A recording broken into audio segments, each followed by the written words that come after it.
Good morning and welcome to the Christian Quality Engineer episode, I think 19 plus or minus 2. I'm going to do with that all week. Maybe I'll go back and count them this weekend to find out for sure. But,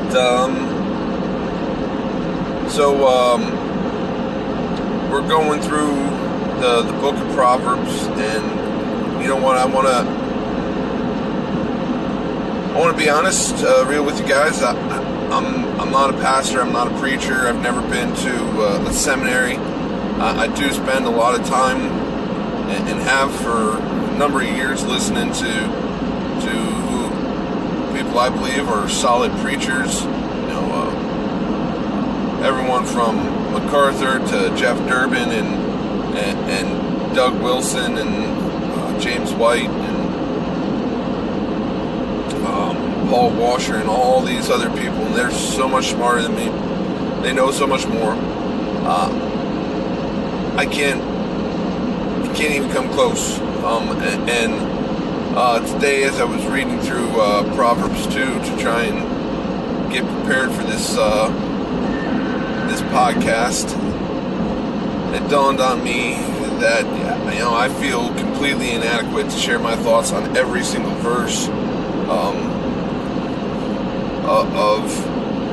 of it, and I honestly think that it would be doing a disservice to the Word to try and read work and quality into all of it. But I do think we can still work through it, and when I find a verse in it that I can just come back and say something about that verse, and I think that better fits me and how my mind works as far as this podcast thing's going to go. I also feel like that I've been drifting quite a bit from what's going on at the plant, but of course, like I said, these past 2 weeks have been really interesting and weird with all the stuff that's been happening at home.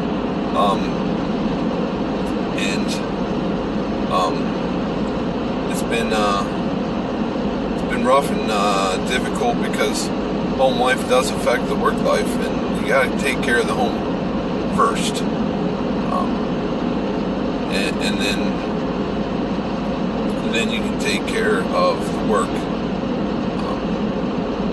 You got to understand that when to push against home life because work at one particular time needs you there, and other times push against work because home needs you there. I don't want to use the word balance. I don't like the work-home life balance. Listening to I don't know, I think it's the Patriarchy podcast, or maybe it's Good to Be a Man podcast, but there's no real good. It's not a balance. It's not a work-life balance, man.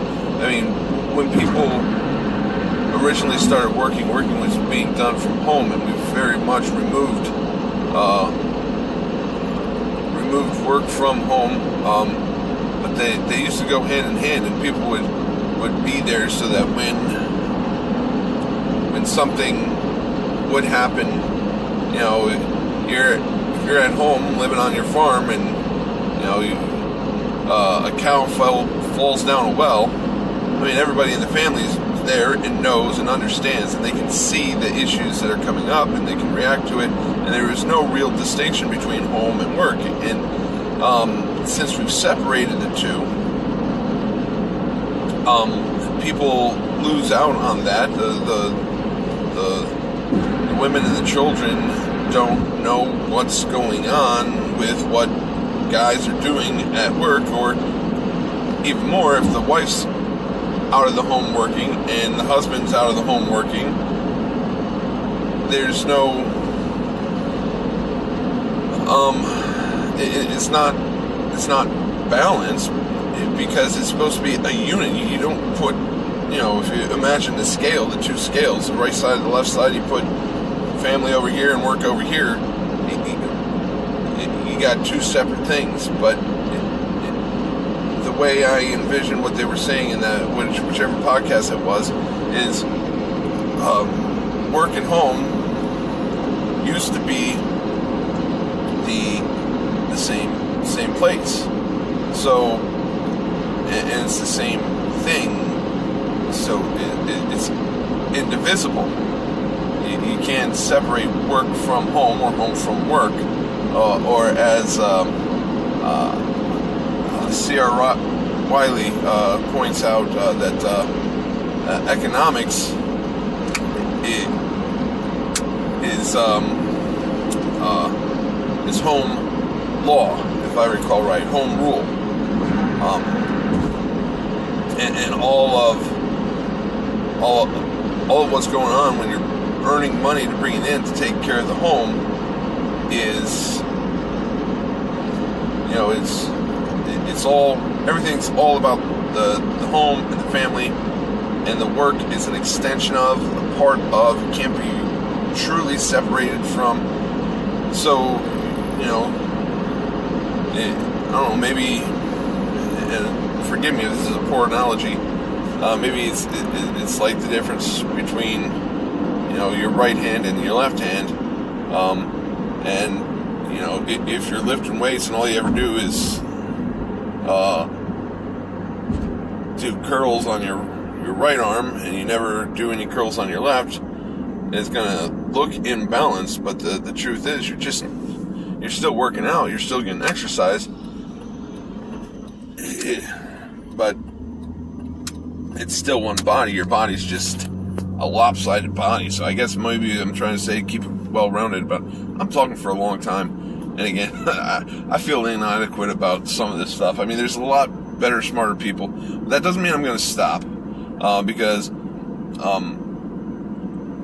this Darren Doan thing has really been pushing me and motivating me to stay out there. What does it really mean in my field? And as far as I know, there's nobody in my field that's pushing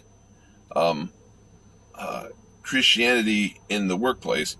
And even if you look at people like Rod Martin, who do a lot about talking about calling, and that the calling of the janitor is just as important as the calling of